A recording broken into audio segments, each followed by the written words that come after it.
טוב, בוקר טוב בשם השם, נעשה ונצליח, שנזכה להגדיל תורה ולהדירה בתכלית של יראת שמיים. בוקר טוב, בוקר טוב. Longtemps qu'on ne s'était pas vu.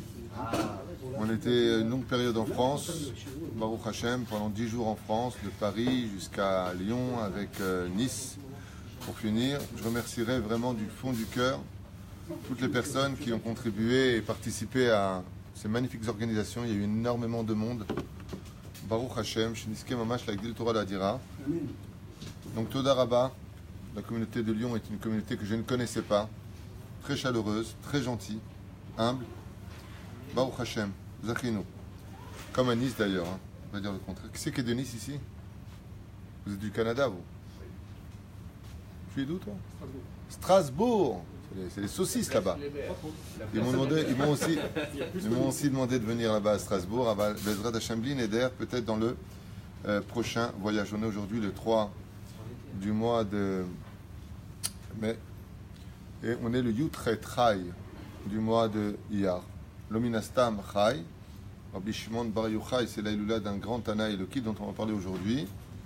Rabbi Shimon Bar Yochai, mais ce n'est pas que sa Aïloula à lui, c'est aussi l'Aïloula d'un très grand tzaddik aussi, très connu, puisque le monde ashkénaze vit selon son rythme, c'est le Rama, Rabbi Moshe Zarlich, Baruch Abba tzaddik.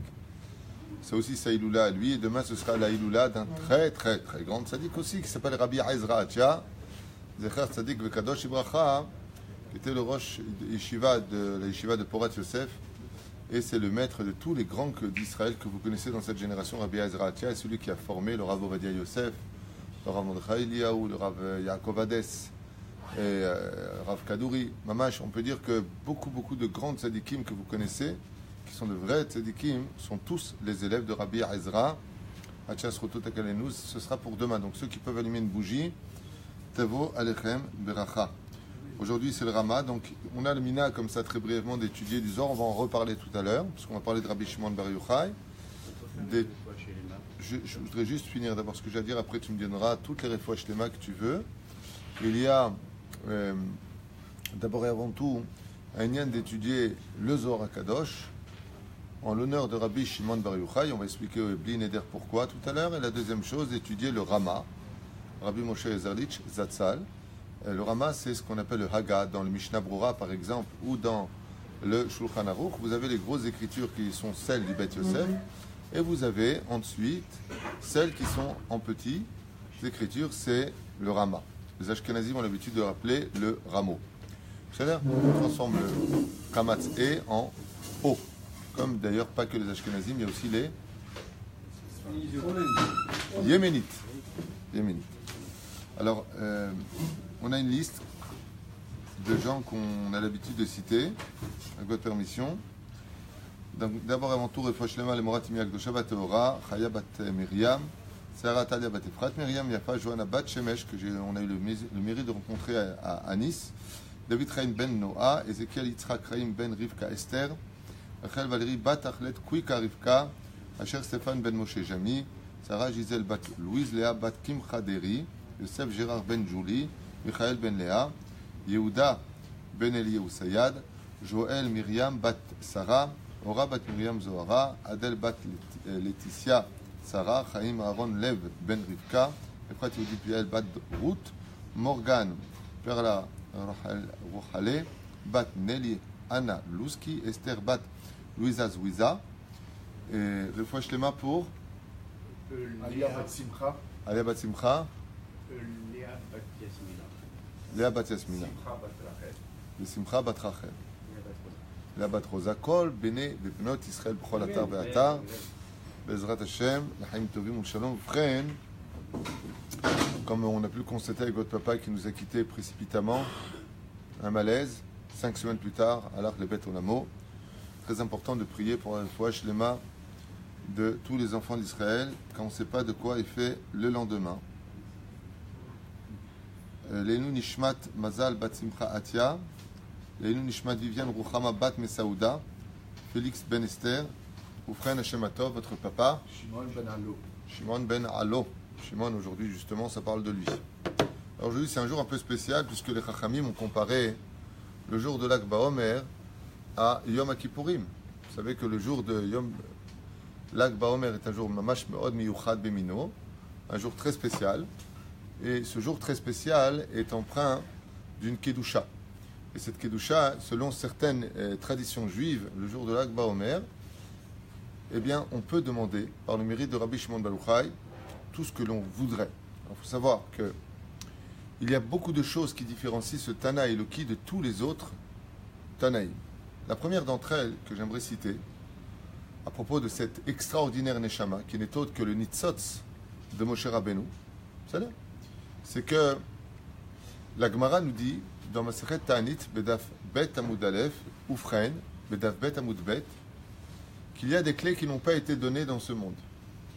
C'est-à-dire que, et on en parlera Bli Neder pendant Shabbat, on a 24e Mishnah du 4e chapitre de Masechet Avot, Bli Neder, si on y arrive, parce qu'à chaque fois on n'a jamais le temps de commencer ni de finir, malgré les 2 heures de cours qu'on fait pendant Shabbat. 2 heures, c'est comme 2 secondes. Quand tu étudies la Torah, le temps n'existe pas. Alors, ce qui est très intéressant, c'est de définir un petit peu qui était ce Tana Eloki, qu'on appelle Rabbi Shimon Bar Yochai.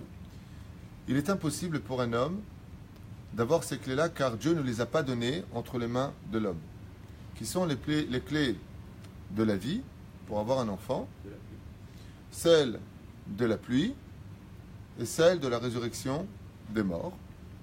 Et il y en a qui disent, les clés d'Aparnassa ne sont pas entre les mains de l'homme.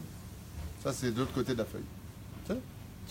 Nous avons 3 clés que Dieu ne remet pas entre les mains de l'homme. Pourtant, avec Eliyahu Zachor Letov, quand il a voulu punir le roi Achav, roi d'Israël, qui était un roi impie, avec Isabelle, il a demandé les clés de la Atzeret Geshamim, c'est-à-dire qu'il ne pleuve pas en Israël. Et pendant 3 années, il n'y a pas une seule goutte d'eau qui est tombée en Israël. Je ne sais pas si vous imaginez un petit peu la chaleur que nous avons ici grâce à Dieu. Il n'y a pas une seule goutte d'eau.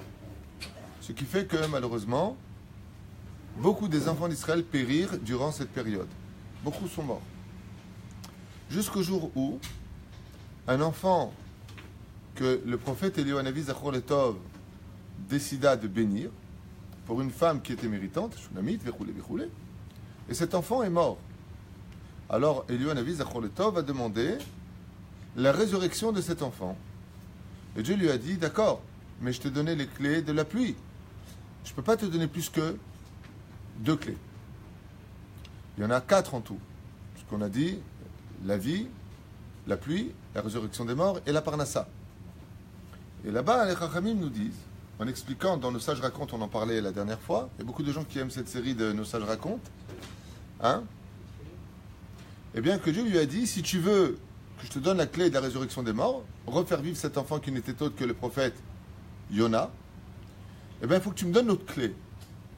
Donc, même un homme comme Eliyahu Zachor Letov ne pouvait pas avoir plus d'une clé des choses qui ne sont pas données à l'homme. Rabbi Shimon Bar Yochai était d'une telle dimension que lui possédait les 4 clés dans sa poche à lui, sans les remettre une seule fois à Hachem. Il décidait s'il allait pleuvoir ou pas. Quand on venait voir Rabbi Shimon Bar Yochai et qu'on lui demandait la pluie, Rabbi Shimon Bar Yochai demandait à Hachem de faire tout de suite descendre la pluie, et la pluie descendait immédiatement. Blishum machloket. Quand on demandait à Rabbi Shimon Bar Yochai, comment on va faire maintenant pour passer sur le terrain, les Romains avaient tué tellement de Juifs et des Kohanim qu'ils les enterraient là où ils allaient. Donc on a demandé à Rabbi Shimon Bar Yochai de dessiner un jvil, c'est-à-dire une route pour savoir où est-ce que les Kohanim qui marchaient pouvaient marcher sur les champs d'Israël, sur les routes d'Israël, tout en ne se mettant pas en contact avec un iftar, avec un mort, ce qui le rendrait tamé. Qu'est-ce qu'a fait Rabbi Shimon Bar Yochai?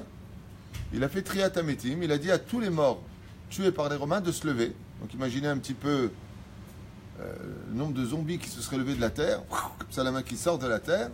Tous se sont présentés devant Rabbi Shimon Bar Yochai et sont allés se faire enterrer dans les cimetières et non pas sur les terrains et les routes, pour que les Kohanim d'Israël puissent voyager tranquillement, sans se soucier d'un Kohen, d'un iftar, d'un mort qui aurait été enterré. Tout le monde connaît, une fois de plus, ces fameux deux grands élèves de Rabbi Shimon Bar Yochai, qui avaient décidé d'aller travailler, selon la svara de Rabbi Ishmael. Parce que vous savez qu'il y a une grande marloquette. Pour Rabbi Shimon Bar Yochai, un homme, comme c'est marqué d'ailleurs dans Lag, c'est Lamed Gimel, Masechet Shabbat, dans Masechet Shabbat, il y a un grand rapport. Hier j'ai fait un shiur là-bas à Tetvav, un petit shiur, une Svar Torah de 20 minutes sur pourquoi Dafka, dans Masechet Shabbat, à la page Lamed Gimel, Amud Bet, là-bas nous parlons de Rabbi Shimon Bar Yochai, parce que Rabbi Shimon Bar Yochai Dafka est relié à la Kedusha du Shabbat, qu'il soit. Eh bien, Rabbi Shimon Bar Yochai, pour lui, tous les juifs doivent être des avrechim. Contrairement à certaines choses qui sont enseignées dans ce domaine, pour Rabbi Shimon Bar Yochai, celui qui travaille et qui étudie s'appelle un Baal Emunah. Mais celui qui étudie toute la journée, ça s'appelle un Baal Bitachon. Comme lui-même le prouvera dans la grotte en disant à Dieu, Ribono Shel Olam, je suis venu faire ta volonté, tu nous as donné ce monde pour étudier la Torah, c'est à toi de me nourrir. Et Dieu va tout de suite faire pousser un kikayon et il va faire sortir de l'eau d'un rocher pour nourrir Rabbi Shimon Bar Yochai. Rabbi Shimon Bar Yochai, lui, prétend que dans ce monde, étant donné que la parnassa n'est pas dans tes mains, eh bien, tu n'as qu'à étudier la Torah. Il y a deux élèves qui sont descendus du niveau de Bitachon au niveau de Emouna. C'est là. Rabbi Ishmael lui dit qu'un homme, il doit étudier et travailler. C'est là. Donc ceux qui sont selon la svara de Rabbi Ishmael, comme qui par exemple le Rambam, Yeshlam al-Milismor. Mais ceux qui étudient la Torah, Torato ou Manuto, qui étudient la Torah toute la journée dans les Kolelim, eux sont les élèves de Rabbi Shimon Bar Yochai. Comme la Gemara d'ailleurs elle-même le stipule, toujours dans Lamed Gimel Amud Bet, quand ils sortirent après 10 années et que l'empereur de Rome est mort, on va expliquer pourquoi d'ailleurs il est mort Binéder, qu'est-ce qui s'est passé? Eh bien, le Rabbi Shimon Bar Yochai et son fils Rabbi Eliezer sont sortis de la grotte et ils ont vu deux hommes en train de labourer les champs. Et vous savez qu'un des buts principaux, selon Zohar d'Afka, selon Rabbi Shimon Bar Yochai, de rentrer en Israël, c'est de créer un État pour Dieu, créer un pays pour Dieu. Comme le rapporte aussi le Midrash Tanchuma, c'est là, sur la paracha de Vaïtranan. Regardez le Midrash Tanchuma, qui explique là-bas que la raison essentielle pour laquelle Moshe Rabbeinu voulait rentrer en Eretz Israël, lui qui avait toute la Torah du Har Sinaï dans ses mains, eh bien, c'était de venir labourer la terre d'Eretz Israël. Maintenant, il y a la philosophie de la Torah qui est celui qui l'étudie. Ça s'appelle la philosophie de la Torah dans le sens où le fait de l'étudier ne me permet pas de la mettre en pratique à un tel point que la 17e Mishnah du premier chapitre de Masechet Avot au nom de Rabban Shimon ben Gamliel nous dit Lo amidrash haikar ela amaaseh. Chas v'shalom d'étudier la Torah pour ne pas la pratiquer. Donc, où est-ce que je peux pratiquer ma Torah à 80% des mitzvot prescrites dans les 613 mitzvot de la Torah? C'est d'Afkan Eretz Israël. Donc, la première mitzvah qu'on nous enseigne dans la paracha de Kitavo, Ve'aya Kitavo al-Haaretz, c'est d'apporter les prémices au Beth Amikdash, donc d'apporter les fruits. Donc il y a une notion de venir travailler la terre d'Eretz Israël. Alors comment ça, Rabbi Shimon Bar Yochai qui l'enseigne lui-même, il viendrait nous dire que le but d'Israël c'est de s'asseoir et d'étudier la Torah. Ça contredit un petit peu les deux. Il te dit pas du tout, vous n'avez rien compris. Si vous étudiez tous la Torah et que Bémet vous vous renforcez dans la doucha du Shabbat, il y aura tout de suite la Géoula. Et alors il y a Avdu Chamim, Shtahabu Lechalomim, c'est aux nations du monde de venir labourer la terre et toi tu apporteras les prémices. Ça veut dire que Rabbi Shimon Bar Yochai t'explique qu'il y a un degré qui est supérieur à celui de toi-même relever tes manches. C'est que quand les nations du monde auront compris l'importance de l'étude de la Torah des enfants d'Israël, eux-mêmes demanderont à venir servir les enfants d'Israël en les suppliant. Bémet, moi aussi donne-moi du mérite de servir cette sainte Torah que Akadosh Baruch Hu nous a donnée au Har Sinaï. Et la reine Rabbi Shimon Bar Yochai prétend qu'un homme, lui, se doit d'étudier. Et quand ils sont sortis dehors et qu'ils ont vu ces deux hommes labourer la terre, qui est une mitzvah de la Torah, de labourer la terre pour préparer les fruits, de faire grandir les arbres, qui sont un siman, un signe de la Géoula, eh bien, ils les ont brûlés sur place en disant comment vous pouvez descendre au niveau l'Imbagdusha ve le Yordi, ve Talmud Torah Keneget Kulam, l'étude de la Torah passe avant tout ce genre de choses, et ils les ont tués sur place. Vous avez entendu, il y a du pardès dans tout ça, il y a du pshat, du remède, du drach et du son. Ils les ont tués, mais voilà que Akadosh Baruch Hu les a punis en disant pas tout le monde est du niveau de Rabbi Shimon Bar Yochai. Je comprendrais les kafsrout, qu'il y ait certaines personnes qui osent dire qu'on n'est pas venu étudier la Torah en Israël comme un avraire, mais que on doit aussi aller travailler. Il y a des gens qui parlent comme ça, qui vont à Svara, ils ont sur qui compter. Rabbi Ishmael est la source de ce genre de pensée. Ils ont juste oublié, tout petit peu oublié le kavod de Rabbi Shimon Bar Yochai, qui lui dit par contre qu'un Bal Bitachon, celui qui Bémet veut étudier la Torah, eh bien, lui par contre, Rabbi Shimon Bar Yochai, lui donnera Bezrat Hashem dans le ciel, avec l'aide d'Hashem, bien entendu, car tout vient d'Hashem. Il faut faire attention de ne pas faire d'honorabanim des dieux. Faire très très attention. Malheureusement, on peut tomber sur certaines situations où, à force de vénérer un rave, on peut en faire un dieu, ce qui est de la vodazara, mamash. Un rave, une kol akavod, combien il pourrait être gadol, batora, il n'est qu'un humain qui, s'il boirait du coca, roterait comme tout le monde. Ne l'oubliez pas. Il n'y a que Dieu qui est capable de boire du gaz sans roter. C'est-à-dire, non, ne l'oubliez pas. N'oubliez pas qu'aussi grand soit Rabbi Nachman, ou le Rabbi Lubavitch, ou le Rav Kook, de ne pas faire une avodazara du personnage. Ce serait dommage de passer à côté de l'essentiel. Eux sont des représentants parfaits du créateur du monde. Mais ce n'est pas le créateur. Faites attention. Voilà. Des fois, les gens, je rencontre, ils me disent, c'est en l'honneur de tel Rav que je suis venu jusqu'ici pour faire telle mitzvah. Heureusement qu'il est venu au monde, hein, parce que sinon, pour Dieu, elle m'a dit, ah non, je suis fatigué. Faites très très attention à ça. Et n'oubliez jamais que tout le but des Gdolei Hador, c'est de dévoiler Hachem et de ne pas se dévoiler eux-mêmes. C'est-à-dire, même si Dieu se dévoile à travers eux, c'est encore un autre sujet. Quoi qu'il advienne, Rabbi Shimon Bar Yochai a eu 2 élèves, et ces 2 élèves avaient décidé de quitter la yeshiva pour aller travailler et ramasser de l'argent. Après quelques années, ils sont revenus à la yeshiva avec de belles calèches ornées d'or et de diamants apparemment, et les élèves ont eu les boules en disant wow, regarde eux ce qu'ils ont, regarde nous ce qu'on a. Et Rabbi Shimon Bar Yochai les a emmenés devant une vallée et a demandé à la vallée, donc à l'ange de la Parnassa qui s'appelle Dikarno, plus loin, ça, on ne peut pas le prononcer entier, il lui a ordonné en lui disant voilà, remplis-moi cette vallée de dinaré zahav. Je ne sais pas si vous imaginez un petit peu, pas une espèce de porte-monnaie, mais une vallée entière, c'est rempli de pièces d'or, du Gan Eden d'ailleurs, rempli de pièces d'or. Et là, tous les élèves étaient comme des oufs, une piscine d'or. Wow. Même JR aurait eu les boules. Et résultat des courses, tous les élèves ont voulu mettre main à l'argent, parce que vous savez que le juif est relié à l'argent, on en a souvent parlé, car le judaïsme sans argent ne marche pas. Toutes les mitzvot que nous avons dépendent de notre porte-monnaie. C'est pas que dans la Mishnah qu'on vient de lire dans le 3e chapitre de Masechet Avot, il met en kemach en Torah. S'il n'y a pas d'argent, il n'y a pas de Torah. Kemach, ça veut dire la farine, le pain. S'il n'y a pas d'argent, toutes les fêtes que nous avons sont reliées à l'argent. Quand vous arrivez à la fête de Sukkot, il faut refaire les Arbat Aminim, acheter la Souka, il manque toujours des choses. Vous avez de Pessah. Je pense qu'il n'y a pas besoin de faire d'exemple là-dessus, sur Pessah. On appelle ça le pain du pauvre en général.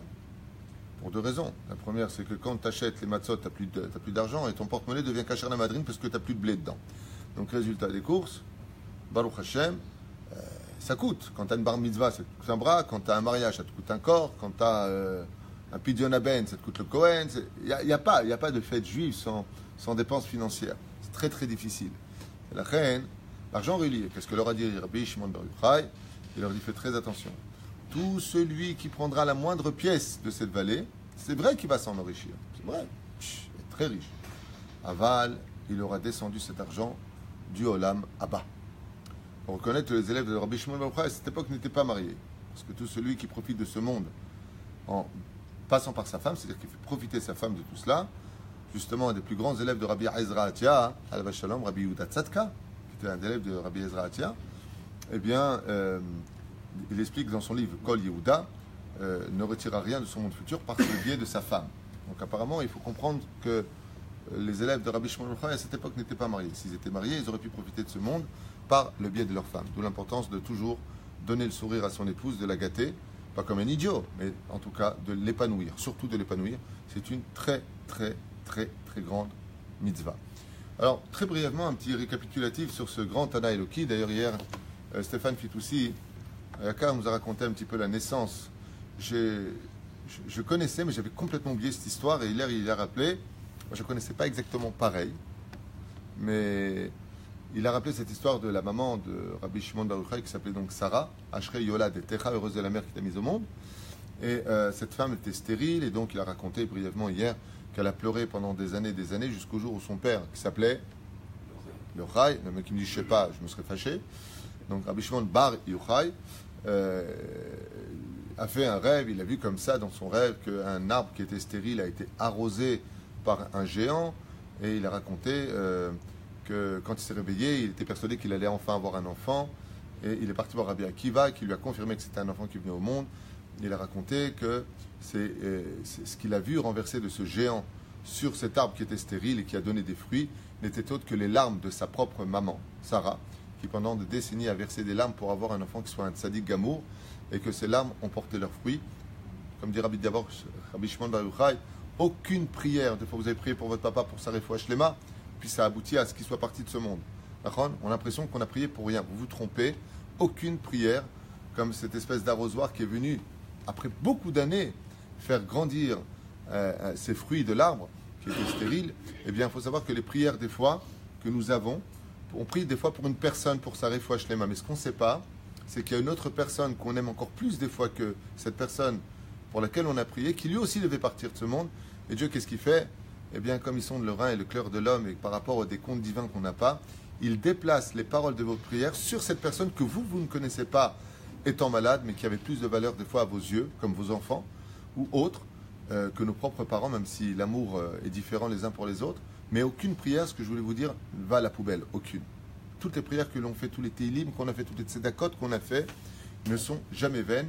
Et c'est pour ça que cette histoire est très symbolique, dans le sens où on nous dit que ce qui est tombé de cet arrosoir dans les rêves, toutes ces quantités d'eau n'étaient autres que les larmes, pour dire que toutes ces larmes ne sont pas tombées pour rien. Automatiquement, Kadosh Baruch Hu les utilisera pour d'autres plans qui nous dépassent à nous. Mais qui, en tout cas, si on avait vu comme Dieu les choses, on aurait dit Hachem, tu as eu raison de le faire. Donc très important à retenir. Et donc Rabbi Akiva lui a confirmé la naissance de ce grand Tana, ce géant, qui n'était autre que Rabbi Shimon Bar Yochai, élève d'ailleurs lui-même de Rabbi Akiva, comme c'est marqué dans Masechet Yevamot Samerbet Amud Bet.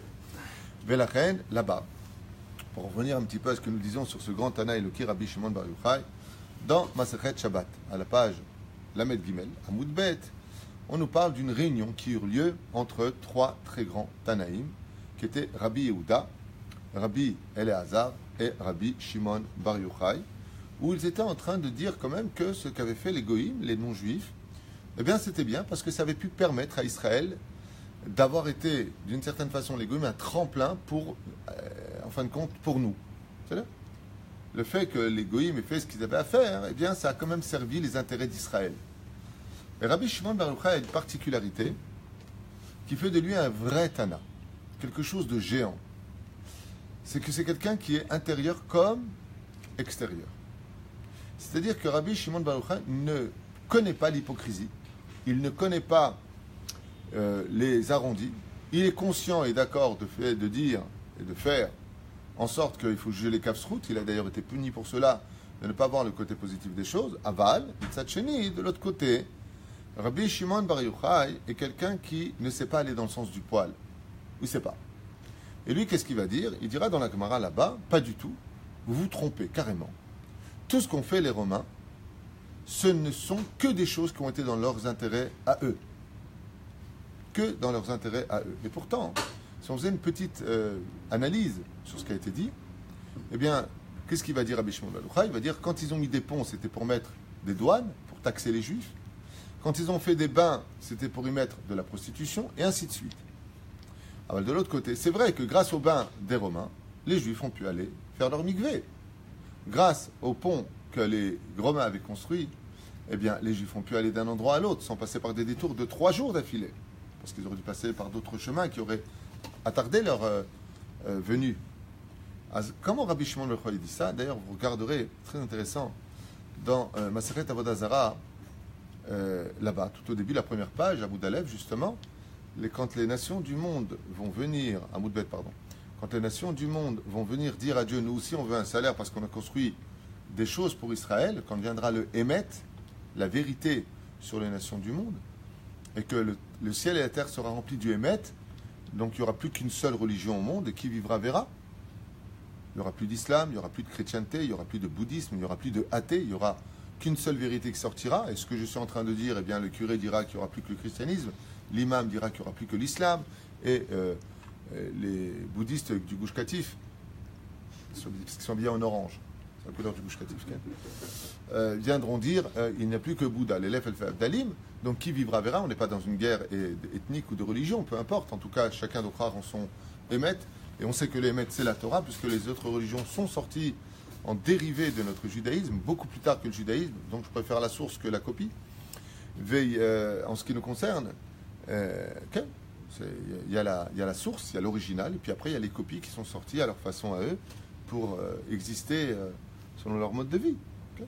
C'est une réalité, je ne suis pas une insulte. L'islam est né en 623 ou 627 de l'ère vulgaire, le christianisme est né il n'y a même pas 1800 ans, pour remettre un petit peu les choses dans leur contexte. On dit que la Torah elle existe depuis 3400 ans, donnée au Arsinaï devant des témoins oculaires. Donc il ne faut pas avoir honte de sa Torah et pas avoir honte de dire que la Torah est le Hémet, Vézéouzé. La Torah est le Hémet. C'est Rabbi Shimon là, il vous dirait, il n'y a aucune hésitation à le penser. La Torah, c'est la seule religion qui est Hémet. Tout le reste, c'est du trafic. C'est là. Qui vivra, verra, et vous le verrez vous-même, puisque la Géoula est très proche. Donc Bezrat Hashem, Rabbi Shimon il dira ce que va exactement dire la Torah elle-même, puisque dans Masechet Avodah Zarah, on nous dit ouvertement et explicitement, et si je dis ce genre de choses devant une caméra, je vais vous dire pourquoi. Je ne m'adresse pas aux nations du monde. C'est-à-dire, s'il y a un arabe qui me regarde, ou un bouddhiste, ou un chrétien qui me regarde, c'est pas à lui que je m'adresse, qui croit en ce qu'il veut. Moi, je ne suis pas là pour le juger, chacun sa vie. C'est-à-dire, et heureusement que je crois en mes convictions, parce que si je suis un juif représentant la Torah et que je ne crois pas en ce que je dis, c'est que j'ai un problème. C'est-à-dire, mais mon message s'adresse surtout pour des juifs. Voilà. Quand je dis ça, c'est pas pour... comprenez le bien, ce n'est pas pour réveiller un chrétien en lui disant « tu sais, tu te gourdes de chemin ». Ça, il le verra plus tard. À moins qu'il soit intéressé par ce que je dis, mais c'est de lui-même. Ce que je dis, c'est par rapport à l'assimilation, où malheureusement, à travers cette obscurité de 2000 ans de galoute, certains de nos frères se sont assimilés et ne font plus cas du judaïsme ou de nos mitzvot. Donc il est de mon devoir de leur dire que tu te gourdes mon pote, reviens à ta source, parce que la Torah c'est le Hémet, et que d'être juif ça mérite. C'est à eux que s'adressent particulièrement mes messages. C'est là. Nos frères juifs qui sont avec des non-juifs, ou avec des frères juifs qui sont aujourd'hui en train... des mondes, pour eux c'est pareil, la Torah, le christianisme, le bouddhisme ou autre, pour eux c'est exactement la même chose. Tu te gourdes, c'est pas la même chose. C'est pour ça qu'on dit l'élève al fait avdalim. C'est très important de le retenir qu'il y a un monde de vérité, et ce monde de vérité c'est la Torah. La Torah, elle est ébête. Zéro. Donc Rabbi Shimon Bar Yochai, lui, est Toho Kevaro, il est intérieur comme extérieur. En shum ba'ayin. Il n'a aucun problème avec cette notion de dire le Hémet, et parce qu'il aura dit la vérité, vous savez que la vérité tue, ouais, la vérité blesse, il y a le fond et la forme, même si le fond est vrai, trouve toujours la forme pour le dire. Et Rabbi Shimon Bar Yochai, lui, le fond et la forme ne font qu'un. Quand c'est le Hémet, c'est le Hémet. Et ça va lui coûter de fuir et de ne pas compter sur le miracle. C'est pour ça qu'il va s'enfuir dans la grotte, comme on le sait tous, la grotte de Méron, que vous connaissez aujourd'hui, cette même grotte où il est enterré, et il va se cacher là-bas, et bizarrement, il ne sera pas seul. Il y aura son fils, Rabbi Eliezer ben Rajbi. D'ailleurs, on pose la question, chers amis, qui est le plus grand, Rabbi Shimon Bar Yochai ou Rabbi Eliezer? Hein? C'est son fils. Hein? Rajbi. Si vous posez la question, c'est qu'on doit répondre le fils. Il y a le père dans la grotte, il y a le fils et il y avait aussi le Saint-Esprit, hein, tu me diras. Mais il est évident que le Rabbi Eliezer, même si le plus grand c'est Rabbi Shimon Bar Yochai, le mérite est plus grand chez Rabbi Eliezer. Et pourquoi d'après vous? Parce qu'il a suivi.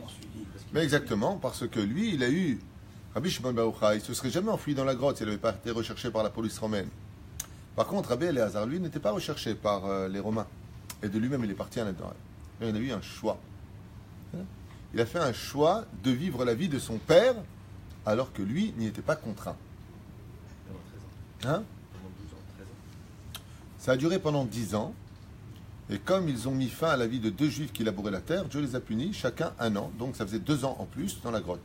C'est après 12 ans qu'ils sont rentrés dedans. Les flingues viennent de Kibbutz Doré. Si mon père il se fait poursuivre par des Romains, je ne vais pas l'aider. Pas quand tu as ta propre vie, ta famille et tes enfants.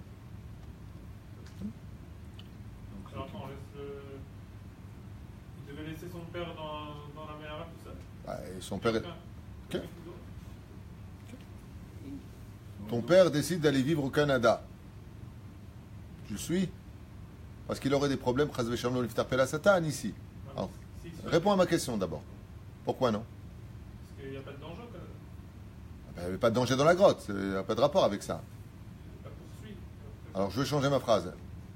Le mec, on va pas dire ton père, pour pas Chaz v'Shalom porter de mauvais préjugés, il aura un problème avec la mafia israélienne. Alors, ça te va comme ça? Et donc il fuit le pays, il va en France. Tu vas? Ah non. Pourquoi non? Parce qu'en France, il est protégé de la mafia des Eh bien dans la grotte, il était protégé des Romains. Donc pourquoi tu ne suivrais pas? 1-0 la balle au centre. Est-ce que pourquoi Rabbi Shimon Bar Yochai a dû s'enfuir quand même à arriver à ce stade? Il y a eu quoi comme la cause? Oh, c'est une bonne question que tu poses. Ben, la cause, on vient de la dire. Hein. Je ne sais pas si c'était ou pendant que tu... La cause, c'est que, comme il a dit que les Romains n'ont jamais rien fait pour Israël, et que tout ce qu'ils ont fait, c'était que pour leurs intérêts personnels, ça a été rapporté à l'empereur, et l'empereur a décrété la mort de Rabbi Shimon Bar Yochai. Maintenant, ce qui m'a demandé, c'est pourquoi Rabbi Shimon Bar Yochai il a dû fuir, alors qu'il avait écrit de la vie et de la mort. Et Rabbi Shimon Bar Yochai aurait pu très bien décréter que tout Romain, comme ce fut le cas de Eliyahu Hanavi Zachor Letov, quand Izébel, la femme du roi Achav, a décidé de mettre fin à la vie de Eliyahu Hanavi Zachor Letov, elle lui a envoyé 50 soldats pour l'arrêter. Et Eliyahu Hanavi ne fuyait pas. Il ne s'est pas caché dans une grotte. Au début, oui. Dans la grotte du Carmel. Mais, quand ils l'ont attrapé, il était sur un rocher. Et puis, comment ça s'appelle? Le prophète Eliyahu Hanavi Zachor Letov, quand il s'est fait arrêter, ils ne lui ont pas dit prophète d'Israël, ils ne sont pas prosternés devant lui, ils lui ont dit toi le juif, suis-nous. Comme une espèce de savate comme ça. Qu'est-ce qu'a fait Eliyahu Hanavi Zachor Letov? Il s'est retourné et il les a observés. Quand il les a observés, il les a tous tués sur place. Ils sont tous morts. 50 soldats de l'armée d'Israël ont été mis à mort par le prophète Eliyahu Hanavi Zachor Letov. Morts, met. Les enfants étaient orphelins, les femmes étaient des veuves. Et le prophète Eliyahu Hanavi n'avait pas de temps à perdre avec eux. Donc, puisque vous vous comportez comme des Réchaïm, vous n'avez plus rien à faire. Ne supportez pas la faute. Qu'est-ce qu'a fait le roi Achav quand il a entendu que sa garde de 50 soldats était morte? Il a renvoyé encore 50 soldats en leur disant de se méfier. Et ces 50 soldats, quand ils sont arrivés, ils n'ont même pas eu le temps de dire à Eliyahu Hanavi Zachor Letov, ils sont venus avec de la menace. Il a pris des centurions, des gens extrêmement forts, avec des boucliers bien armés. Et il leur a dit, allez le chercher. Il dit, hey, le juif, rentre ici, viens ici. On parlait quand même moins que rien. Le prophète Eliyahu Zachor Letov s'est retourné vers eux et il les a tués, Bemabat, rien qu'avec le regard. Il a fait partir leur âme, payer leur dû d'avoir manqué de respect à un avis aussi grand que le prophète Eliyahu Hanavi. Vous saviez ça? Non, comme ça, vous le savez. Donc il a retué encore 50 juifs, le prophète Eliyahu Hanavi. Faites très attention. Je vais voir un grand d'Israël, un vrai grand. Okay? Très attention à sa parole. Et qu'est-ce qu'a fait Achav? Il a dit, vous devriez aller le chercher, mais demandez-lui gentiment s'il aurait bien l'obligeance de bien vouloir prendre un peu de temps pour peut-être venir me voir. Et donc ils sont tous venus sans armes, avec des kippotes, des tzitzit. Ils n'ont pas fauté au niveau de la brite. Avec un tapis rouge, ils ont dit, Od Malchuto, Gvod Hanavi, est-ce que vous auriez bien l'obligeance de nous accorder un peu de temps, car le roi d'Israël aimerait bien vous parler, s'il vous plaît. Le prophète est descendu de son rocher, il leur a dit, alors dans ces conditions, je vous suis. Pourquoi Rabbi Shimon Bar Yochai n'a pas agi ainsi? Parce qu'il savait d'abord, petit 1, que Akadosh Baruch Hu attendait de lui des choses que je vais expliquer maintenant. Et la deuxième chose, c'est que tout celui qui profite d'un miracle dans ce monde lui est retiré du monde futur. Pourquoi Tout celui qui profite d'un miracle dans ce monde, ça lui est retiré du monde futur. Rabbi Shimon Bar Yochai, à cette époque, n'était pas encore le Rabbi Shimon Bar Yochai que l'on connaît. Ça veut dire que tout le monde pose la question dans la Gemara en disant à propos de Rabbi Yaakov, il pose la question et il dit qu'il était, je crois, le petit-fils de Rabbi Shimon Bar Yochai, le fils de Rabbi Eliezer. Je ne me rappelle plus de son nom exactement, j'ai étudié ça il y a tellement longtemps, donc il faut me pardonner mes négligences, et puis à part ça, je suis un peu fatigué. Et pour finir, je fais ce que je veux. Alors, il y a effectivement chez Rabbi Shimon Bar Yochai deux Rabbi Shimon Bar Yochai. Il y a Rabbi Shimon Bar Yochai qui étudie la Torah avant de rentrer dans la grotte, qui ne sera plus du tout le même Rabbi Shimon Bar Yochai après avoir étudié dans la grotte. Pourquoi? Parce qu'on raconte que le petit-fils de Rabbi Shimon Bar Yochai a voulu se faire enterrer avec eux et qu'un serpent se tenait devant la grotte et qu'il a empêché de venir se faire enterrer là-bas. Et beaucoup posent la question en disant nous avons étudié la Torah comme Rabbi Shimon Bar Yochai toute notre vie sans jamais un bitul Torah. Ouais, jamais. Parce que pour Rabbi Shimon Bar Yochai, la faute la plus grave de toutes les fautes juives, c'est le bitul Torah. Celui qui annule la Torah, qui aurait pu étudier la Torah et qui annule la Torah, fait un péché d'une gravité extrême. De quelle façon on fait cette faute? Par exemple, vous êtes assis, vous ne faites rien, vous auriez pu faire un peu d'étude d'une Mishnah et vous ne le faites pas. Ça s'appelle bitul Torah. C'est là. Vous êtes avec un ami en train de discuter d'une affaire. D'accord? Et puis vous avez encore 5 minutes. Vous êtes en train de manger, par exemple. Et là, vous aurez pu faire une halakha. On a tous des portables. Au lieu de faire descendre des bêtises sur nos portables, on fait descendre des applications. Du style l'écouter Etzot, que vous pouvez faire descendre, le Sefer Amidot de Rabbi Nachman, ou le Ilkut Yosef, du Rav Yitzhak Yosef. Tout ça, vous pouvez le faire descendre sur vos portables, ou Mishnah Brura, ou Chok l'Israël. Tout ça, vous pouvez le faire descendre sur vos portables. Au lieu de descendre des bêtises toute la journée que nous faisons descendre avec des tonnes de jeux, avec des tonnes de films, on pourrait faire ça. Donc à un moment, tu le sors, et puis tu prends Chok l'Israël, tu fais du moussar. Eh bien, c'est ce que nous dit la Mishnah. Si deux personnes sont assises ensemble et qu'il n'y a pas au moins un petit Dvar Torah, eh bien ça s'appelle une assemblée de moqueurs.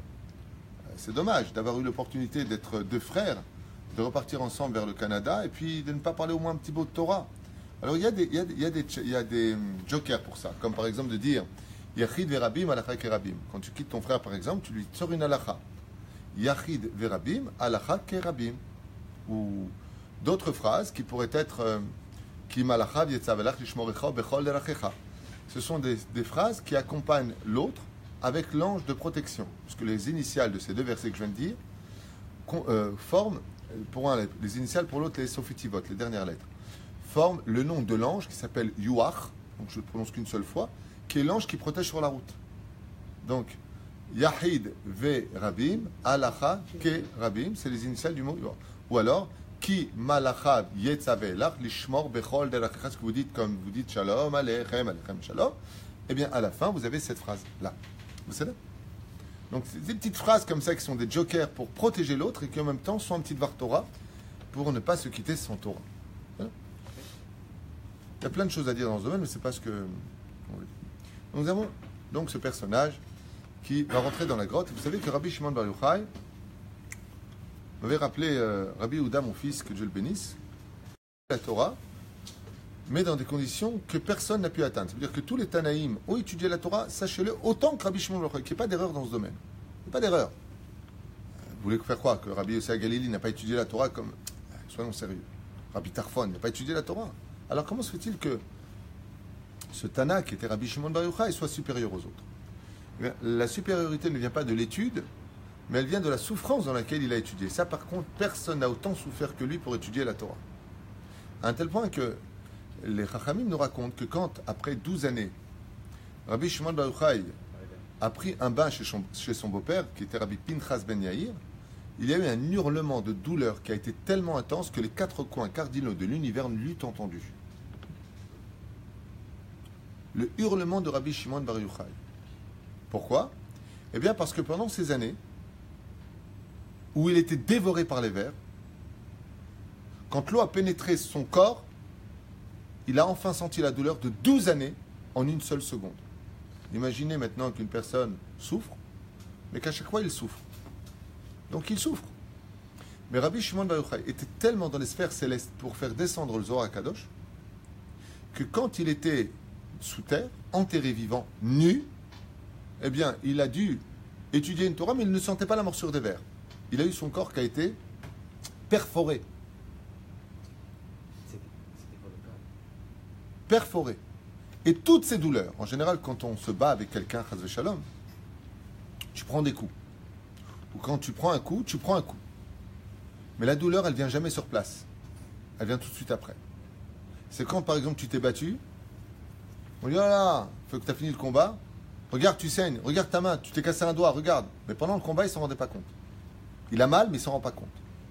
Le combat, pendant l'étude de Rabbi Shimon Bar Yochai pendant 12 années, était un combat où il savait qu'il souffrait, mais il ne se rendait pas compte.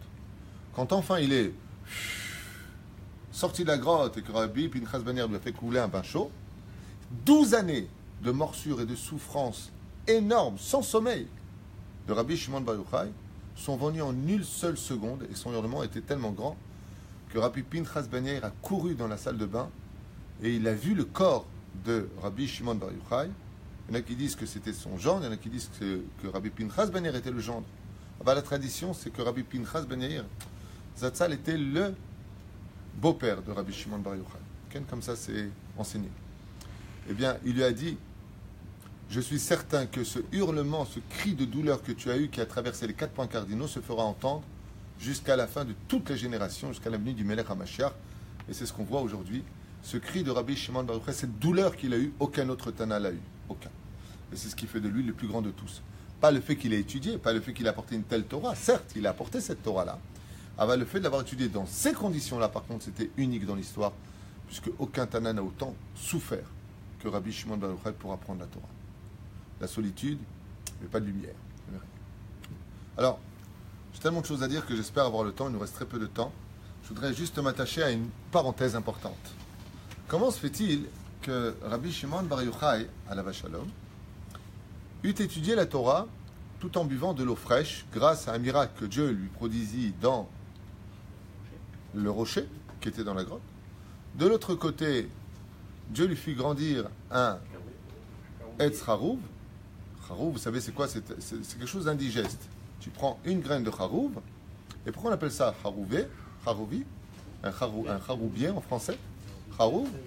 Tout simplement parce que le mot Harouv vient du mot Herev, qui veut dire une épée. C'est tellement indigeste que c'est comme une épée dans l'estomac. Ça veut dire que quand tu en manges 2-3 graines, tu n'as plus envie de manger derrière. Ton estomac, il travaille, donc tu vas provoquer quelque chose. Et en même temps, à ce qui paraît, bon, mais ça nourrit l'homme. Voilà. Il n'y a pas que lui qui a mangé du Harouv, il y a aussi Rabbi Hanina Mendoza qui s'est nourri que de Harouv. Mais à ce qui paraît, il a beaucoup de vitamines dedans. Donc il a vécu avec des vitamines. C'est top, ok. Mais ce qui est curieux, c'est que Rabbi Shimon Bar Yochai ne possédait qu'un seul habit. Et que cet habit-là, il l'a gardé pour le Shabbat. Le Shabbat, il sortait du trou. Donc je vous explique en 2 mots. Qu'est-ce qu'a fait Rabbi Shimon Bar Yochai? Il a creusé un trou de la hauteur de sa taille. Il se déshabillait intégralement nu, s'enterrait dans ce trou, ramenait cette terre au niveau du cou et nu à l'intérieur de la terre, dans cette grotte, lui et son fils étudiaient la Torah. Comme ça, balpe, comme ça. Je ne sais pas si vous imaginez un petit peu l'ambiance. Et la question qui se pose, c'est pourquoi Hachem, il n'a pas fait un miracle pour ses habits. Arrête, durant 40 années, dans le désert, les enfants d'Israël n'ont pas eu besoin ni de repasser, ni de laver leurs habits, car l'obalou. L'obalou, ça veut dire qu'ils ne sont pas abîmés, oui, mais les fils. Pas... Ils sont grandis en même temps que... Ça, c'est encore autre chose. Ils ont grandi avec les tailles, mais ce n'est pas ce que je veux dire. Effilochés. Merci, voilà. Ça, c'était le mot que je cherchais. Effiloché. Parce qu'au fur et à mesure du temps, eh bien, ça s'effiloche. Surtout, les habits d'époque n'étaient pas avec des machines à coudre comme aujourd'hui, c'était à la main. Mais alors, comment se fait-il qu'il n'a pas fait de miracle? Est-ce que vous vous rappelez que Moshe Rabbeinu alav shalom demandera à Kadosh Baruch Hu de lui montrer comment il dirige ce monde al-pisod, selon les secrets. Et Dieu lui répondra quelque chose qui lo ir'ani ha'adam v'chai. Alors le Midrash nous raconte plein de choses que quand, de façon imagée bien entendu, quand Moshe est parti chercher la Torah, Shavita Shivio, Shivio chez Shevi, il a rapporté avec lui Shevi, misé Shevi, Shin Bet Yud, Balita Lamaron ve Shavita Shevi. Il est monté dans le ciel, il a rapporté avec lui Shevi. Shevi en hébreu, ça veut dire un otage. En réalité, qu'est-ce qu'a fait Moshe Rabbeinu? Il a fait descendre une Neshama qui s'appelle Shevi. Shin Bet Yud, Shimon Bar Yochai. Il a fait descendre la Neshama de ce grand Tana Eloki qui était Rabbi Shimon Bar Yochai.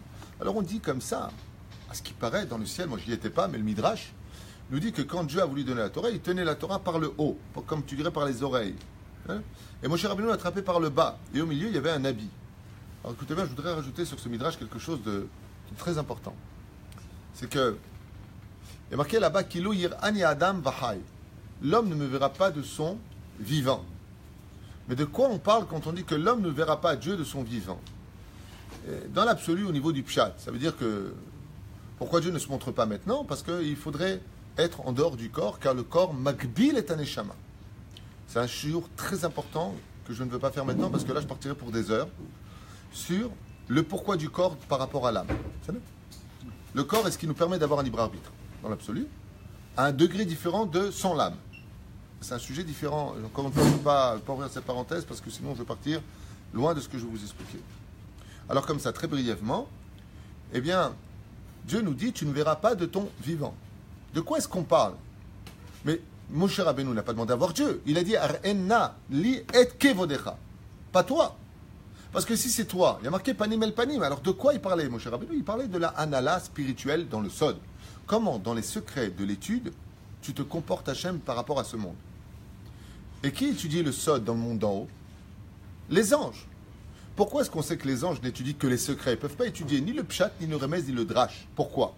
Eh bien parce que le pshat, le remez et le drash s'adressent à des mondes physiques. Et les anges sont métaphysiques. C'est pour ça que le jour du don de la Torah, quand Moshe est parti prendre la Torah, les anges disent, laisse-nous la Torah. Pourquoi vous êtes sortis d'Égypte, vous mettez les tefilines, vous avez un père et une mère? Et les anges vont répondre, non, non, non, non. Et vous avez besoin de Moshe Rabbeinu pour savoir de telles réponses? Eh bien parce que la Torah peut suivre au niveau du sod. Et le sod n'a pas besoin de physique, n'a pas besoin de terre. Elle est au niveau des pensées. Et Moshe Rabbeinu demande à Dieu de lui donner les secrets de la pensée. Et il lui dit non. Kilo ani adam vachai. L'homme ne verra pas de son vivant. Donc, comme l'a dit Shakish, en asagat Torah on ne pourra pas obtenir l'étude profonde de la Torah si ce n'est que celui qui se tue pour elle. Et donc, qu'est-ce qu'avait besoin Rabbi Shimon bar Yochai pour pouvoir obtenir le secret de la Torah? Eh bien, de mourir. Et un mort, eh bien, c'est quand il est enterré nu dans la terre. La reine, Rabbi Shimon bar Yochai, a eu besoin Rabbi Shimon bar Yochai de ne surtout pas toucher ses habits, de les laisser pour Shabbat, parce que Shabbat nous fait vivre. Shabbat, c'est la vie. Shabbat, c'est le témoignage de la création du corps dans le monde matériel. Ça veut dire on vient témoigner que le monde a été créé pour le monde de l'action. Mais celui qui veut le sod, eh bien, il est obligé de faire taire son corps complètement sur terre. Et Rabbi Shimon bar Yochai, donc, a dû accomplir le verset qui a été marqué dans la Torah, qui ir'ani adam bachai. Tu veux les secrets de la Torah, il ne faut pas que ton corps existe. Donc, il a tué son corps. Il est obligé de passer de l'autre côté. Hier soir, j'ai expliqué que les secrets, la différence entre ces deux arbres dont nous prescrit la Torah, dans la paracha de Bereshit, il y avait deux arbres dans le jardin d'Éden, Eric Twitou. Il y avait le Etz Hadat Tovara et le Etz Chaim, l'arbre de vie. Quelle différence, Rabbi David? Quelle différence entre ces deux arbres qu'on appelle le Etz Hadat Tovara et le Etz Chaim? Alors je vous le dis en deux mots parce qu'on n'a pas le temps. Le Etz Hadat Tovara comprenait l'étude de la Torah dévoilée. La Gemara Tovara, Mahloket.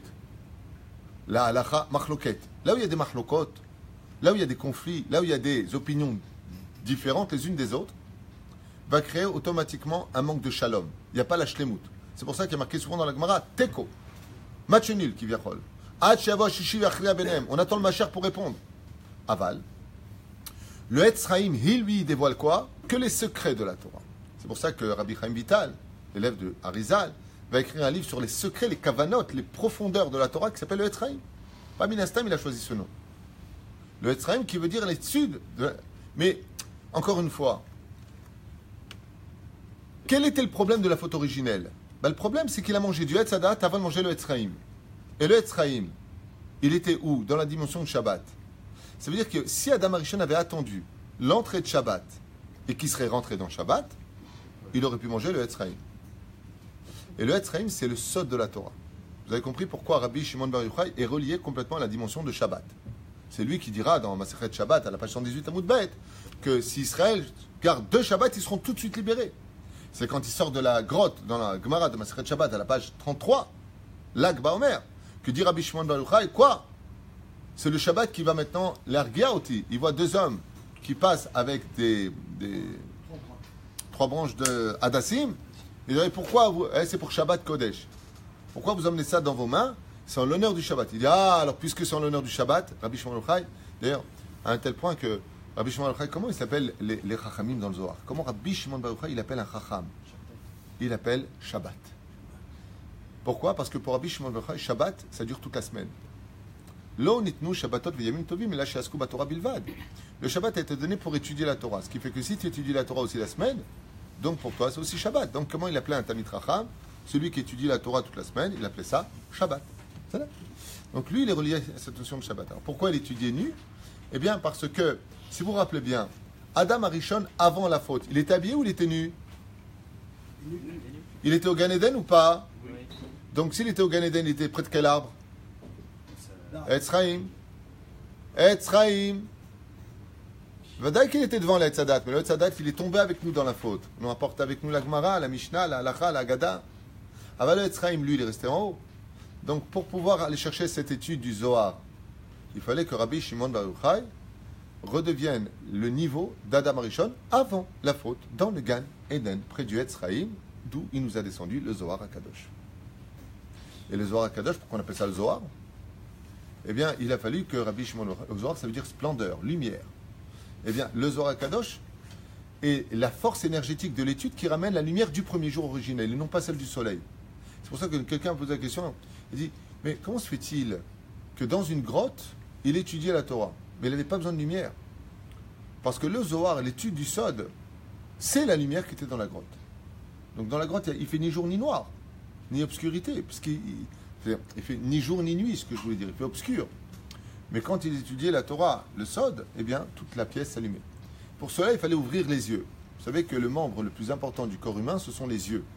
À tel point que la Gemara nous dit dans Masechet Avodah Zarah qu'un juif qui ferait attention à ses yeux deviendrait Kedoshim. Parce que c'est marqué, vous le dites tous les jours.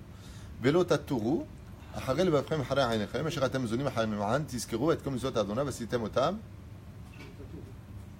Et après, acharem ma'an, tizkeru et kom zot Hashem. Après, Yot lachem, Kedoshim.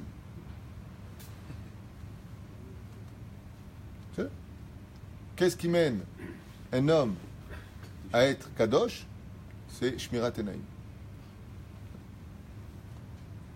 Veitem Kedoshim. Veitem Kedoshim, et vous serez Kadosh. Ce que vous dites. Kirat Shema. Veitem Kedoshim. C'est là. Mais à partir de quand Veitem Kedoshim? Quand vous êtes Shomer Enaim. Dans le 119e Teilim, à la lettre Gimel, il est marqué là-bas quelque chose qui doit réveiller chez nous la Gdusha de Rabbi Shimon Bar Yochai qui dit comme ça.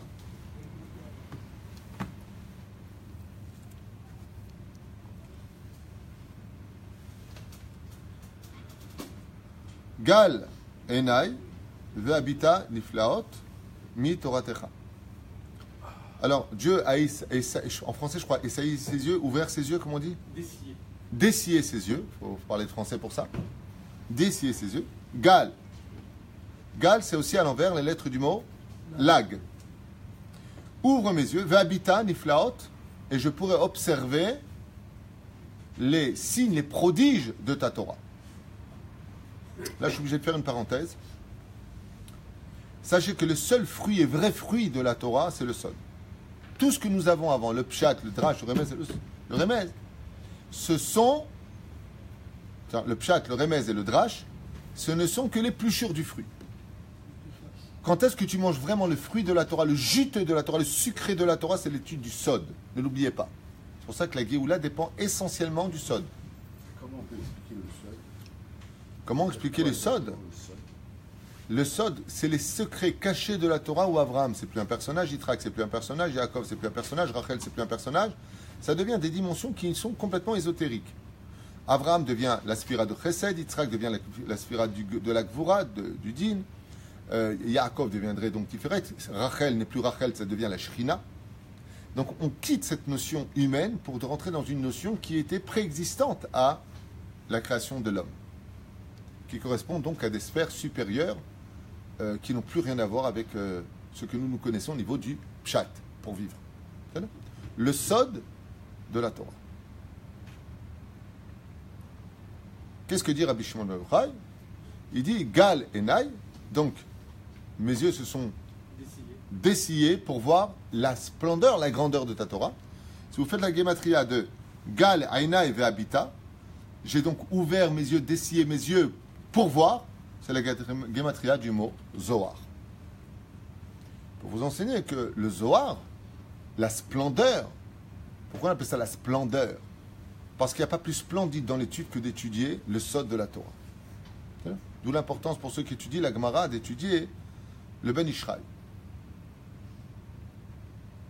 Pourquoi le Ben Ishraï? Parce que dans son livre Ben Yoyada, qui commente la Gemara, le Ben Ishraï rapporte une dimension de l'étude, Rabbi Yosef Chaim, extraordinaire, qui donnerait carrément un autre goût à l'étude de la Gemara. À un tel point qu'une fois, quelqu'un m'a dit qu'il avait du mal à étudier la Gemara. Je lui ai dit, rajoute le Ben Ishraï dans l'étude et tu verras, tu vas commencer à vivre une autre dimension. Ça devient autre chose. D'ailleurs, j'ai apporté mes livres qui sont ici, sur ma gauche, sur les commentaires de la Gemara. En rouge et noir, c'est les commentaires du Ben Ishraï sur la Gemara. Et là, ça n'a plus rien à voir avec ce que vous étudiez.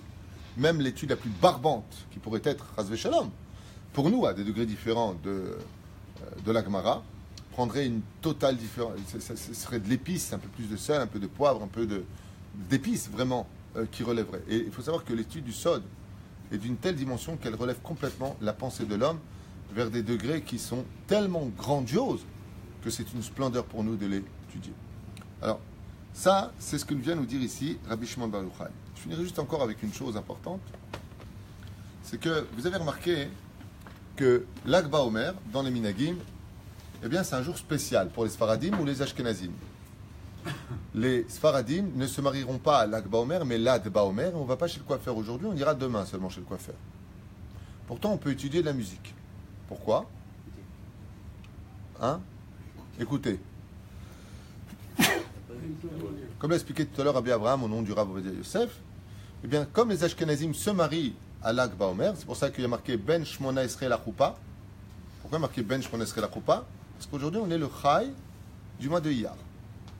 Il y a marqué Ben Isrim Lirdof. Ben Shmona Esrei la Choupa. Quand tu arriveras à Chai, tu pourras rentrer sous la Choupa. C'est une allusion qui est faite pour les gens qui arrivent au Lag BaOmer. Les Ashkenazim se marient déjà depuis hier soir. Ça y est, ils peuvent se marier. Et ils vont chez le coiffeur, ils font ce qu'ils veulent. Al-Pisod, selon le Harizal, on ne va pas chez le coiffeur jusqu'à la veille de Shavuot. Mais nous, on n'est pas des Mekoubalim. Il va déjà qu'on fasse ce que nous dit la halakha, ce sera super. Par contre, nous les Sfaradim, nous n'allons chez le coiffeur que le Lad BaOmer, et on achète des habits que le Lad BaOmer, et on fait tout. Alors dans ce cas-là, pourquoi la musique? Oui. Eh bien parce que la musique est entendue partout en Israël et partout dans le monde entier où il y a des Juifs, les gens dansent. Parce que les Ashkenazim, c'est moutard. Étant donné qu'un Ashkenaz qui va écouter de la musique le jour de l'Ag BaOmer, il va t'en faire profiter, que tu le veuilles ou pas. Hier soir, en rentrant de Vav, tu voyais partout de la musique, les gens étaient heureux, il y avait de grandes médourotes, c'était magnifique. Ouais. Donc tu l'écoutes cette musique automatiquement. La reine, yesh, les hakel. La musique, on peut l'écouter même pour les Sfaradim le jour de l'Ag BaOmer. Mais pourquoi? Eh bien parce que de toute façon, on te mêlera à cette écoute de la musique, que tu le veuilles ou pas. Par contre, les cheveux, c'est personnel. Les habits, c'est personnel. C'est pour ça qu'on attendra le lendemain pour les Sfaradim. Malgré tout, ce jour est un jour de transition. C'est-à-dire que l'Ag BaOmer, Bémet, ce n'est pas un jour conventionnel dans l'ascension de Pessah jusqu'à Atzeret. Pourquoi? Eh bien parce que avant le 33e jour, combien de jours on a? Bonne réponse. Et 32, ça s'écrit Lamed Bet, lève. Et ensuite, à partir de l'Ag BaOmer jusqu'à Shavuot, combien on a de jours? C'est facile à compter. 17. 17, c'est Gematria Tov. Ça devient lève Tov. Ça veut dire que lève, pardon? Dans la 15e Mishnah du 2e chapitre de Masechet Avot, effectivement, Rabbi Yochanan ben Zakkai pose la question à ses 5 élèves, et Rabbi Elazar ben Arach dit lève Tov, un bon cœur. Alors, il dit, et donc Rabbi Yochanan dit que tous les autres attributs que les autres Tanaïm ont donnés, on les retrouve tous. Alors justement, c'est ce que je vais expliquer maintenant. Non, mais Tsuyan. C'est où Ezo Imida et avec Bois Adam, et à la fin il dit, en fin de compte, la plus belle Mida, même si quelqu'un dit Shachen Tov ou Aïn Tov, comme Rabbi Eliezer ben Orkanos, et ainsi de suite, Alové Veno Meshalem, celui qui s'emprunte, qui ne reprend pas. Il dit en fin de compte, tout ça, ça dépend du bon cœur. Ce qui a fait de Rabbi Shimon bar Yochai, qui est au centre des deux, c'est-à-dire avant 33e jour, c'est 32 jours, et après, c'est 17 jours. Donc nous avons ici Lev Tov. Rabbi Shimon bar Yochai, ce qui a fait de lui le Tana Eloki le plus extraordinaire, c'était son cœur. Il faut avoir un Lev Taor, un Lev Tov. Et c'est pour cela qu'à partir de maintenant, où on est rentré dans cette dimension qui était celle de Rabbi Shimon Bar Yochai, Baruch Haba Rabbi Yitzhak, Mashomcha, Hasra. J'ai vu tu avais le bonjour de Alfortville, Oh, oui, je sais. Yitzhak Cohen, connu sous le nom de Yannick Cohen. Il y a beaucoup de gens qui nous regardent de Alfortville et ils te passent tous le bonjour. Tout le monde m'a dit tu lui passeras le bonjour. Et ils étaient nombreux grâce à Dieu à Alfortville. J'ai vu, Baruch Hashem. Je t'abarre chez moi là. Une grande fierté là. Toda lael. C'est la Torah d'Hachem. Rabbi Shimon Bar Yochai vient nous apprendre qu'aujourd'hui, ce qu'on doit le plus travailler, c'est d'Avka, cet extraordinaire cadeau qui est de travailler nos midot de Masechet Avot. Le but de nos midot travailler, c'est d'avoir un bon cœur. Ne l'oubliez pas, c'est le Ikar. Aujourd'hui, quand on va tous à Méron pour la Iloula de Rabbi Shimon Bar Yochai, ou comme je vous l'ai dit déjà au préalable, celui qui demande aujourd'hui ce qu'il veut, en rappelant le mérite de Rabbi Shimon Bar Yochai, qui allume une bougie, qui met de la tzedaka l'irvodo, c'est comme Yom Kippour aujourd'hui, c'est un jour extraordinaire, il a beaucoup de chances d'être exaucé.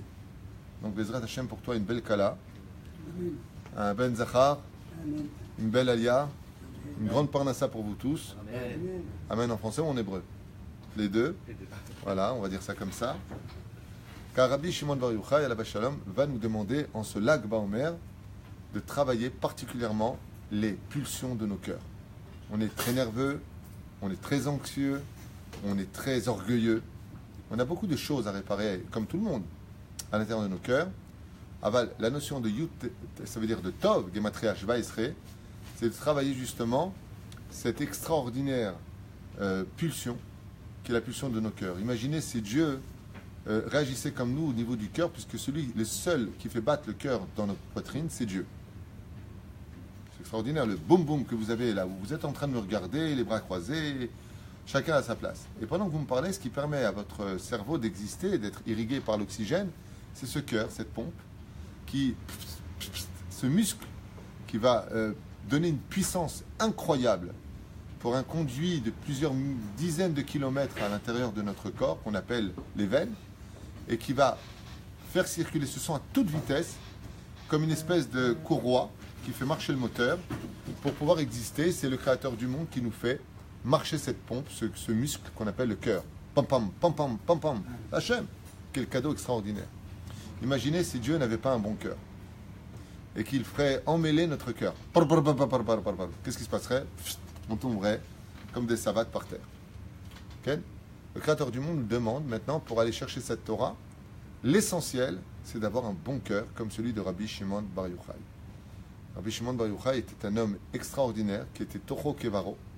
Et la Torah nous met en garde. C'est vrai qu'il était intérieur comme extérieur, mais pour être intérieur comme extérieur, si tu n'as pas un bon cœur, tu peux être quelqu'un qui perd très vite ton monde futur parce que tu vas blesser les gens, tu vas humilier les gens, tu vas être difficile avec eux. Imagine, tu vois quelqu'un, tu dis, toi je t'aime pas. Moi je suis sincère, je suis intérieur comme... Toi je t'aime pas. Voilà. Je t'inviterai pas à mon mariage. Sourd.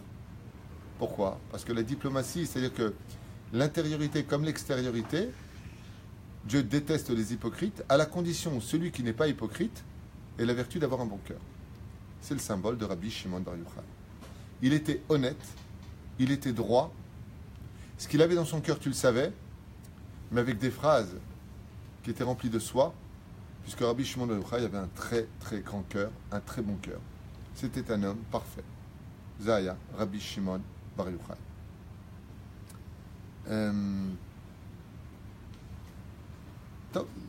J'ai le Rabbi ouvert devant moi, ici, qui rapporte ici les Pirushim sur Rabbi Shimon Bar Yochai, mais vu l'heure, je vous libère pour aller travailler, de faire un peu de lecture, ceux qui peuvent, du Zohar Kadosh, aujourd'hui. Prenez un petit peu. Lire la biographie de Rabbi Shimon Bar Yochai est quelque chose de très important. Et n'oubliez pas un détail, c'est que même si les femmes restent cachées dans l'histoire, dans le chant qu'on chante sur Rabbi Shimon Bar Yochai, Bar Yochai nimsharta ashrecha, on finit par dire Ashrei Yolad Techa, heureuse est la mère qui t'a mise au monde. Alors j'en profiterai juste au nom de Rabbi Shimon Bar Yochai, pour toutes les mamans qui nous écoutent, qui ont constamment peur pour la parnassa de leurs enfants, qui vont faire plus tard, ils apprennent un métier. Vous avez raison, il faut apprendre un métier, il ne faut pas vivre de tzedaka, chas v'shalom. Mais n'oubliez pas un détail, si votre fils devient un très très grand chirurgien ou un scientifique mondialement connu, on ne chantera jamais le jour de sa mort heureuse est la mère qui t'a mise au monde, vous n'intéresserez personne. Pour avoir un nom dans l'histoire juive, Rabbi Shimon Bar Yochai vient nous apprendre que la mère de Rabbi Shimon Bar Yochai, Sarah, a eu un fils qu'elle a mis au Talmud Torah, entre les mains de Rabbi Akiva, et qui le jour de sa mort a relevé tout son nom. Donc avant de penser à un métier pour vos enfants, d'abord pensez à amener un tzaddik au monde, qui soit dans un cheder, qui étudie la Torah, qui sache c'est quoi une Gemara, c'est quoi une Mishnah, c'est quoi une Halacha, c'est quoi une paracha de la semaine. D'abord pensez à ça, parce que c'est bien gentil d'allumer la bougie de Rabbi Shimon Bar Yochai, mais si ton fils est dans une école laïque, alors quelle espèce de feu tu allumes pour ton fils? Le feu du Gehinam, le feu du Gan Eden? Est-ce que tu as réfléchi un peu à ça? Heureuses toutes les mères qui apporteront un fils comme Rabbi Shimon Bar Yochai. Sachez que ce n'est pas possible, parce qu'il faudrait l'enfermer pendant 12 ans dans une grotte, le pauvre. Il va faire ça. Ce n'est pas le but. Mais est-ce que tu as tout fait au moins pour qu'il ait un peu de Torah comme Rabbi Shimon Bar Yochai, et qu'on puisse dire heureuse est la mère qui t'a mise au monde? Et que cette extraordinaire journée ne soit pas une journée symbolique, ancestrale, traditionnelle simplement, mais un éveil pour nous, et de nous dire est-ce que nous aussi on ne pourrait pas engendrer, pourquoi pas un Rabbi Shimon Bar Yochai à notre niveau à nous? Alors sachez que ça c'est vraiment honorer la mémoire de Rabbi Shimon Bar Yochai. Sarah a engendré Rabbi Shimon Bar Yochai, et nous on va engendrer des enfants qui, même s'ils n'ont pas le niveau de Rabbi Shimon Bar Yochai, seront des petits Rabbi Shimon Bar Yochai. Mais le Rav Ovadia nous a laissé avec une très belle phrase en partant de ce monde. Et Maran Rav Ovadia Zatzal a dit de sa bouche que dans notre génération, avec toute la touma qui est autour de nous, avec toutes ces tentations qui n'ont rien à voir avec les tentations d'avant, rien à voir, on a à portée de main tout ce qu'on veut comme péché aujourd'hui. Tout est à portée de main. Aujourd'hui, tu peux beaucoup plus facilement aller avec une fille qu'avant. À la limite, tu vas avec elle, après tu vous fais, c'est quoi ton nom?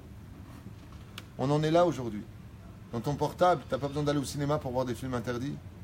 Tu appuies sur quelques touches et ça y est, tu y es direct, sans que personne, soi-disant, ne te voit. Mais Dieu voit tout. Aïn Roa, Ozen Shomad, Bechol Maasra Besefer Nichtavim.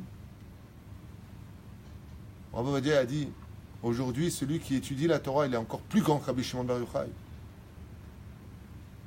Aujourd'hui, de venir à une bête à Knesset, de mettre des tefilines avec Kavana, de ne pas parler dans une bête à Knesset, de sortir dehors, de donner de la tzedaka, de protéger ses yeux alors que la nudité, avant, quand tu lis la Gemara, quand une femme, elle sortait en pull rouge, c'était « Ah, t'as vu? Elle est habillée en rouge. » Aujourd'hui, tu as le rouge à lèvres rouge partout où tu vas. Une fille qui n'est pas en jupe courte, elle n'est pas normale. Si elle n'a pas couché à l'âge de 13 ans, c'est que c'est une handicapée. On en est là aujourd'hui. Ou un père, il dit à sa fille en vacances qu'à 12 ans, quoi, t'as pas un mec? Ça veut dire le mec qui prostitue sa fille, parce que c'est la prostitution de dire une chose pareille. Mais ça s'appelle un langage courant. J'étais en France pendant 10 jours. Au début, j'arrêtais pas de dire, écoutez, essayez de soigner votre langage, trouvez des synonymes. Mais les gens ne savent plus parler sans dire des mots mal élevés dans leurs phrases. C'est pas une critique, c'est une constatation. Fait P-U-T-A-I-N, c'est un mot courant. M-E-R-D-E, mais si tu le dis pas, t'es pas normal. Alors que moi, petit, je parle pas de ma mère, je parle de moi, petit. Si je disais le mot M-E-R-D-E, je prenais une claque, c'est un mot mal élevé. Aujourd'hui, tu le dis pas, mais t'es pas normal.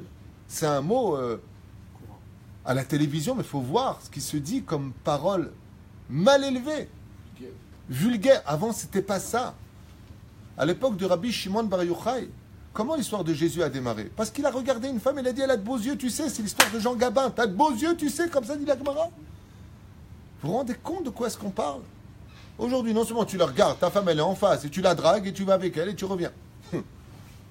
On est dans une génération aujourd'hui, celui qui est dans la Torah, c'est un homme qui est plus grand qu'un Tana. C'est une phrase du Rav Ovadia Yosef. Alors n'hésitez pas à mettre vos enfants dans les Talmud et Torah, mais à la condition où ils aient un bon cœur, qu'ils soient capables d'aimer chaque juif en même temps, Bezrat Hashem, mais qu'ils soient remplis de Kedusha, de Torah. Aujourd'hui, j'ai 2 endeuillés en face de moi qui ont perdu leur papa de façon assez rapide, on peut dire. Et la seule chose qui aujourd'hui accompagne votre père, c'est votre Kaddish, votre étude, vos Tehilim, votre Teshuvah. Allez lui dire, papa, je suis riche, ça ne l'intéresse pas. Allez lui dire, papa, je viens d'acheter 3 hôtels, ça ne l'intéresse pas. Vous avez déjà vu un mec qui va sur la tombe de son père en train de lui dire, papa, il faut que je te parle. Tu sais quelle affaire j'ai fait? Mais papa, tu sais ce que j'ai fait comme affaire? On appelle la police, on l'arrête direct. Aujourd'hui, il y a Torah, Mizot, Maasim Tovim. Mais comme on va tous mourir, alors il serait temps, Bezrat Hashem, de revivre cet événement de Rabbi Shimon Bar Yochai, qui tzadikim bemitatam kiruim chaim. Les tzadikim de leur vivant, de leur mort sont appelés vivants. Parce que la seule chose qui fait vivre un tzadik, c'est l'étude de la Torah, les mitzvot et les bonnes actions. Kol tov. Rabbi Hanania ben Akashia Omer, רצה הקדוש ברוך הוא לזכות את יצחק לפי